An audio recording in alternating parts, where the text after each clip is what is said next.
When you look back across wrestling history, we all have that one wrestler that we just did not get.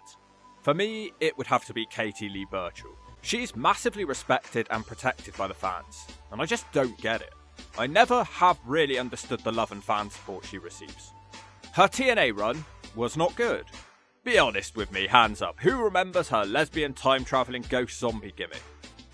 I have seen a lot of strange wrestling stuff, and that gimmick was certainly up there.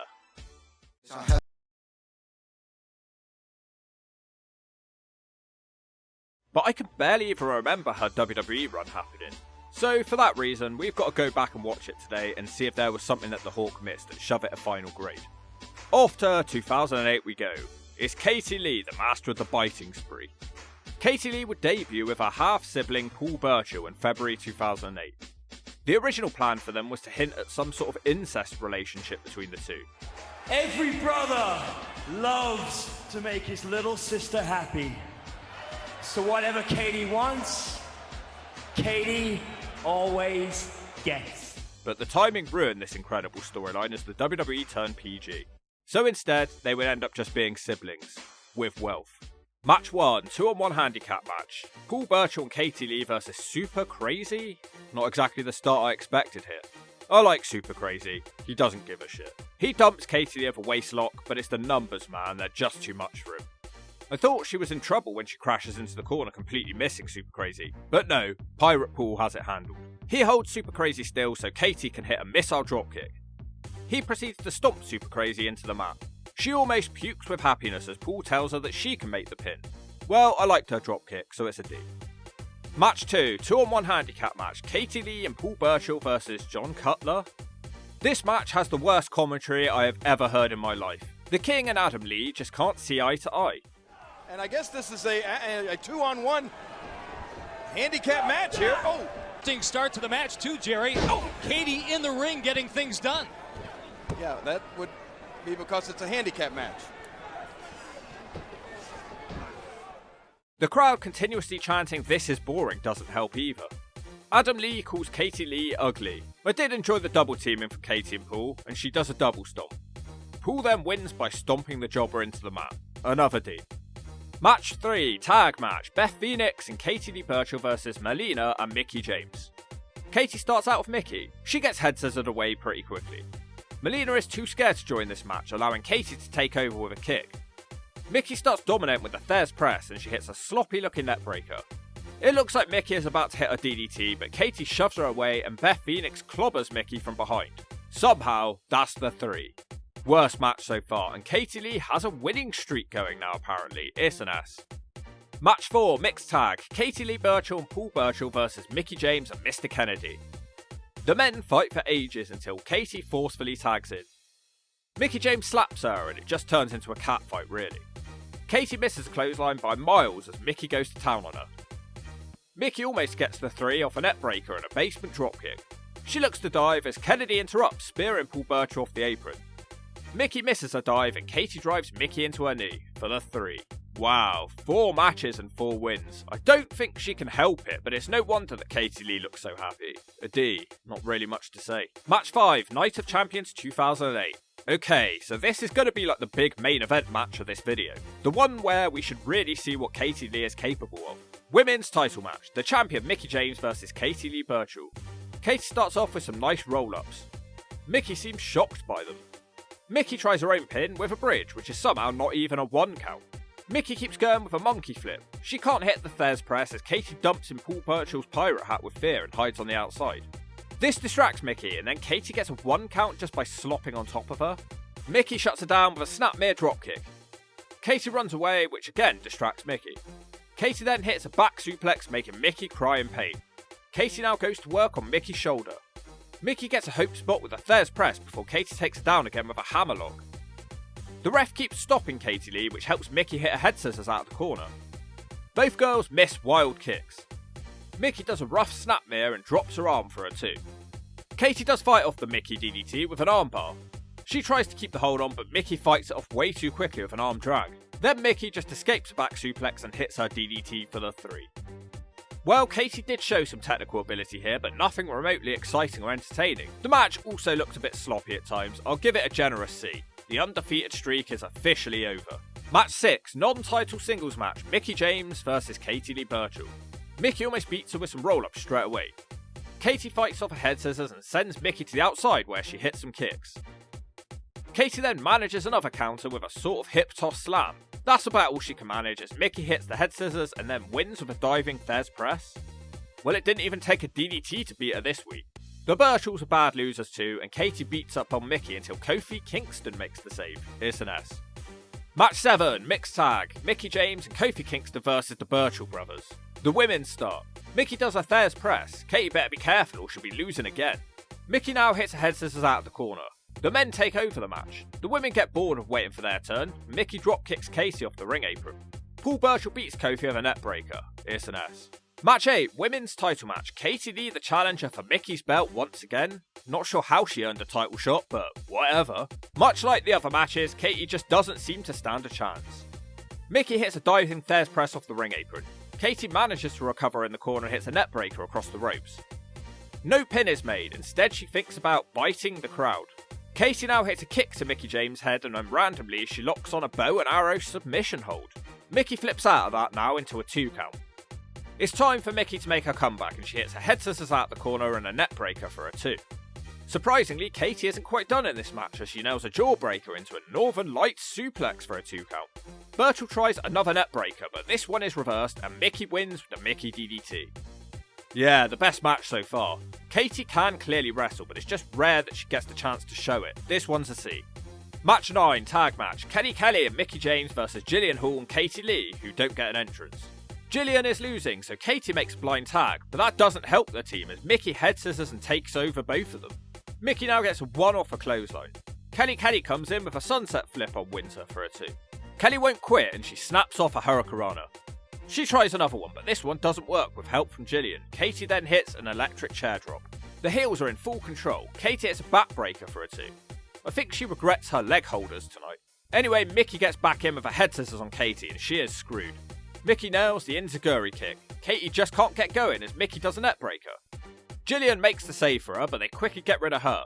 Katie manages to almost sneak a roll-up victory, but in the chaos, as soon as she gets up, Mickie hits her with the DDT for the 3. Pretty fun, is a D. Match 10, 6 Diva tag match, Mickie James. I love her, but go away. She teams with Kelly Kelly and Candice Michelle, and they take on Beth Phoenix, Katie Lea and Jillian. Katie will start with Kelly. Katie quickly pulls her up to the mat for a 2. Back on their feet and Katie throws Kelly Kelly into a back flip and she eats a dropkick. Here comes the big run-ender Mickie James with a Thez press on Katie Lea. She also hits a dropkick for a 2. This match is really just about the return of Candice Michelle and a bowl of soup haircut. It's actually painfully bad. You know when something is so bad that you can barely watch because the cringe factor is so high? Well, that describes this match. And of course, Candice wins. Why is her face a different colour to her body? I think there's a Vince McMahon joke in there somewhere. It's an S. Match 11, mixed tag. Jamie Noble teams up with... oh no. Mickie James. She has completely destroyed this run for Katie Lea and Paul Burchill. Leave them alone, Mickie. They just want to win a match. You're wrecking their careers here. Yeah, it sucks again. And Jamie Noble beats Ripper Paul Burchill with an armbar. It's an S. Match 12, tag match, Kelly Kelly and Candice Michelle versus Jillian Hall and Katie Lea. Well, at least there's no sign of Mickie here, and I feel positive about Katie's chances in this one. Unfortunately, it takes her forever to join this match, and when she does, I quite like it, because she boots Candice in the gut and she crushes Candice for Uranagi backbreaker for a 2 count. Jillian loses the team's advantage. Katie has to save Jillian from losing, and she pays for that with a Candice spinning heel kick. Kelly Kelly beats Jillian with a rocker dropper. I really thought that Katie could dominate this match, but sadly not. It's an S. Match 13, 6 women's tag. Kelly Kelly, Candice Michelle, and, yep, you guessed it, Mickie James. At this point, her music makes me want to go outside and hatch an egg. They take on Jillian, Layla, and Katie Lea. She's barely involved. Her involvement is that she blocks a Kelly Kelly monkey flip with a powerbomb and tries to make a pin with her feet on the ropes, but that doesn't work. And then, wow, Katie Lea is beaten by a Kelly Kelly rocker dropper. Well, you might as well end this run here. It's an S. Match 14 is a 16 women's tag. Honestly think I'm getting PTSD from Mickie James's music.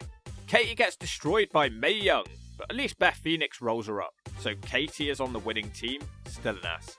Match 15, 6 women's tag, Beth Phoenix, Jillian Hall and Katie Lea versus Mickie, Candice, Michelle and Melina. I have to admit, in a run where there isn't much to say, it was cool to see Melina hit a code red to Katie Lea. Melina won't leave her alone either and she drives her to the mat using the splits, and that's the 3. Match 16, 6 Diva Battle Royal, winner gets a title shot. Shockingly, Katie Lea manages to hurl Candice Michelle out of the ring for the first elimination. She seems to be working with Jillian in this match and she saves Katie from getting eliminated. Unfortunately, they both get distracted trying to eliminate Melina together and then Mickie James eliminates both of them. A D, she kinda did something here. So at this point, Katie and her brother were traded to ECW, where it didn't get much better. Match 17, 18 women's tag. Katie Lea gets in this one with a blind tag on Beth Phoenix. Beth isn't happy, and the Hawk is even more unhappy because Tiffany rolls her up straight away for the 3. That is as bad as it could possibly get. S. Match 18, WrestleMania 25 Battle Royal. It is what it is. She does nothing, gets eliminated by Beth Phoenix. But Santina Marella wins this epic match. Match 19, singles match, Eve Torres versus Katie Lea, who now has ugly yellow splashes of piss in her hair for some reason. I think she was trying to change her gimmick while she was in ECW. She sure looks like an extreme moron. She immediately tries to make a pin off something, but the ref won't allow that. She moves on to a submission hold, which Eve rolls free from. Randomly, Katie Lea catches a crossbody and hits a brutal spinning backbreaker, just a 2. Eve starts throwing some extra dramatic dropkicks. As Katie Lea grits her teeth with anger, Maurice on commentary tells us how boring this match is. And then Eve just wins with a simple roll-up. Man, this is so frustrating. That backbreaker alone was evidence enough that there is a competent wrestler in there, but we just never get to see it. By the way, match went just 1 minute, and she is getting a div hit in one backbreaker. What'd you take me for? Match 20, 6 women's tag, Gail, Eve and Kelly versus Alicia Fox, Maurice and Katie Lea. Our girl gets tired of waiting to be allowed some involvement in this match, but I don't think she appreciated the flying smack off the apron from Gail Kim. The only thing she does in this match is get drop kicked before Eve beats Maurice with a rolling armbar. It's an S. Match 21, final match, Battle Royal. Wow, so Katie Lea was a vital part of the WWE beating TNA in the Monday Night Wars. This week, Maurice tells us that Katie Lee's outfit is from Goodwill. Basically, it lasts about 20 seconds. Gail crushes Katie against the ropes and then they're both eliminated by a Kelly dropkick. It's an S, game over. Well, she managed to stay employed by the WWE for 5 years, which isn't bad at all. 6 months later, she'd rock up in TNA, where she did manage to actually capture the women's title, which of course is an upgrade. But at the same time, the gimmick was so bad, it's hard to know if her WWE run or her TNA run was better. So I still don't really get her, but apparently most of her love and respect comes from the UK indies and OVW, where she often wrestled men and had some good matches. I really wanted to enjoy this run, and I could see glimpses of a good wrestler in there. But most of the matches were multi-women matches where she'd get about 20 seconds a match to get her stuff in.